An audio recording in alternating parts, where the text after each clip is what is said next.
Welcome to Rawalpindi Cricket Stadium. It is the second test, day 3. Edge and straight away. Oh, that's close, that's gone. It's a fifer for Asif Afridi on debut. He chances his arm. Will he get away with this? Yes. And it's a half century for Muthusamy. Down the track and gone this time. Rabada just chips it in the air. It is a fabulous chip. With a great 50. This is for the team. Gone for the appeal and finger has gone up. Edge and gone. It's Rabada this time. Slightly short and Barber pounces. Oh, as I say, that there's a wonderful delivery. He's a master at a cover drive. Meta dealt with. And Pakistan are still 4 wickets down. South Africa should be extremely proud of what they achieved today. They really have played outstandingly well. We're back in Rawalpindi for day 4 of this Vigotel Mobile Presents, and it's Pakistan taking on South Africa. But great to be back on pitch side. It's day 4, which is perhaps going to be a decisive day in this test match. Just a little recap of how things went on day 3. Of course, South Africa firmly on top. They've got the match very much in control after their performance yesterday. What a wonderful partnership we saw. Muthusamy with Rabada and Maharaj also chipping in with runs. South Africa were bundled out for 404. And in response, Pakistan lost early wickets. We saw that top order faltering, and Pakistan at the end of the day at stumps were 94 for 4, leading by 23 runs. Yeah, important first session we have here. Of course, it could decide the fate of this test match. So plenty to look forward to. And I've got Ramiz Raja and Sean Pollock next to me to talk about today. Ramiz, Pakistan lost momentum in the game yesterday. They started really well with Shaheen Shah Afridi getting them the breakthrough as well. But after that, what happened?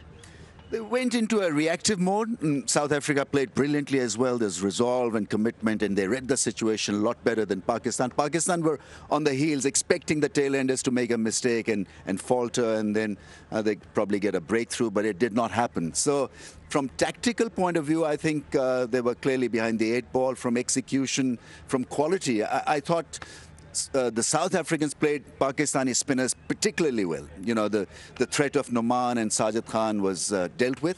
And so, hence, Pakistan are in a situation, in a bit of a pickle. So from moving day to maybe a packing day. I don't know. I mean, day 4, it could be all over. It could be all over, but it could be a case of Pakistan putting up a partnership. That's the thing that we're all looking forward to, that what actually happens. But Polly, just reflecting on what happened yesterday, that wonderful partnership, Muthusamy sort of really showing his batting prowess, and then we saw KG as well. So that self-belief in South Africa, where does that come from? Is it because they're the test champions? Is that why we see it? Well, it might be that fact that they have found a way over the last 2.5 years. They have found a way to win games. When you said at the start of that Test Championship, the one that's just been completed, could South Africa make it? You look at their side and you go, I'm not so sure. But they kept finding a way of winning games. I think that partnership yesterday was another example where they just found a way. And I think the key to it actually was when Muthusamy started to trust Rabada, because he wasn't trying to harbour the strike. He wasn't saying, okay, KG, you can't bat. After about 5-10 minutes, he said to him, listen, KG, you're looking fantastic. I'm going to take the single and we're going to play. And that actually probably gave KG a bit of confidence to be able to play the way he is.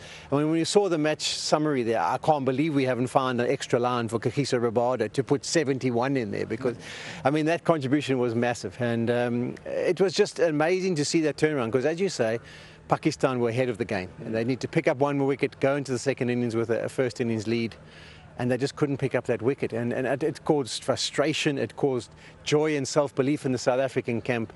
And that was the catalyst to what happened after that, with their ability to come out feeling good about themselves, pick up 4 wickets. You look back at this test series, Ramiz, and perhaps the biggest difference that we've seen is that lower order contribution between both these sides. I mean, it's been a struggle for the tail-enders. Perhaps today as well, you know, what do you expect out of them? Because we've seen South Africa lead by example.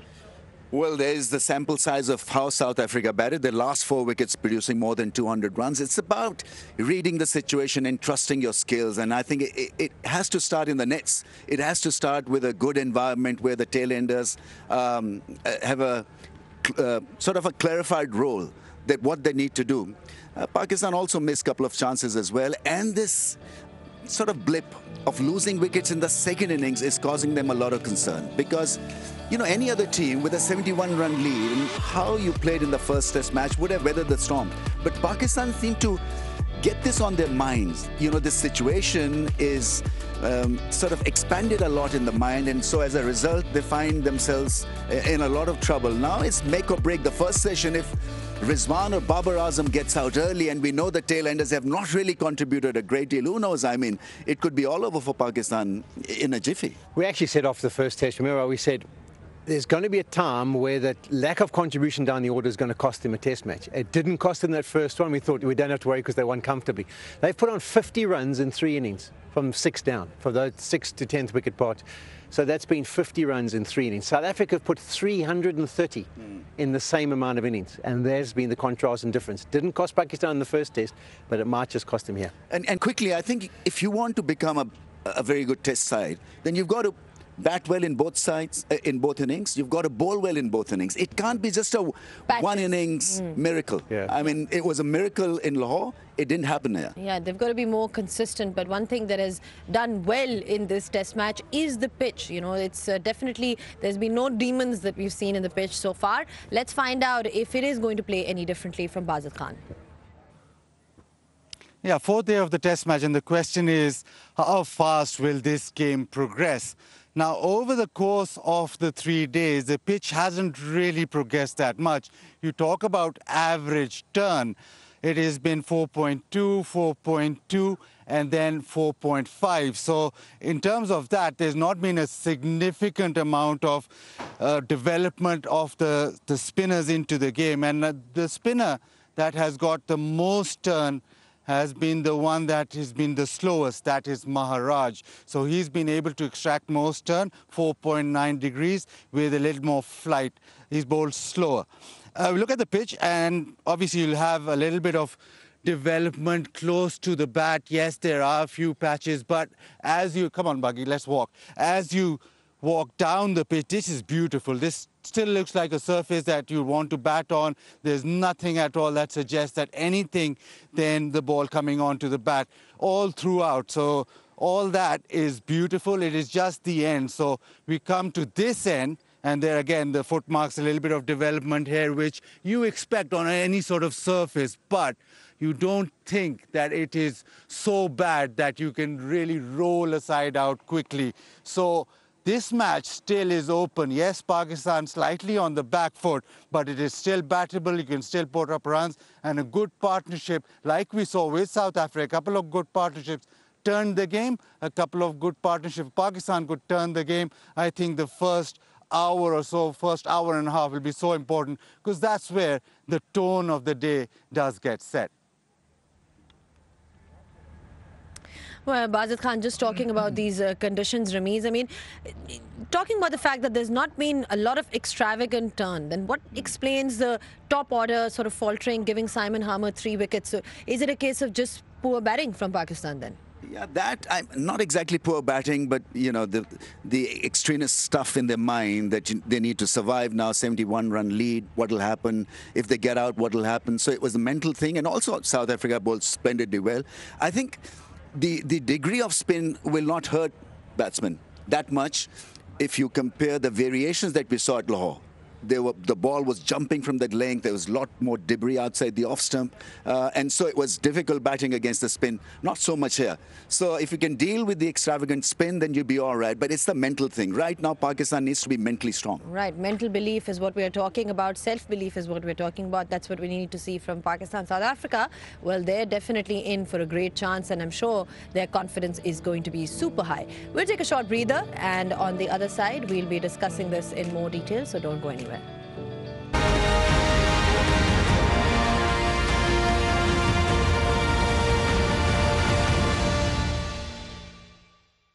Well, we're back for day 4's action and plenty to look forward to today. Polly, just discussing the 3 wickets that Simon Harmer got. I mean, how well did he bowl in your opinion?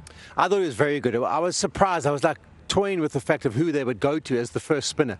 But I think the key to him is he's got that ability to undercut the odd delivery and make it go on straight. And we didn't see that in Lahore. Because the spin was so consistent, you didn't have to worry about it. Off the new ball, it can grip off obviously off the seam, but the odd one that slides on, that's the one that I think Pakistan would have been wary of, and that's the one he probably bowls best.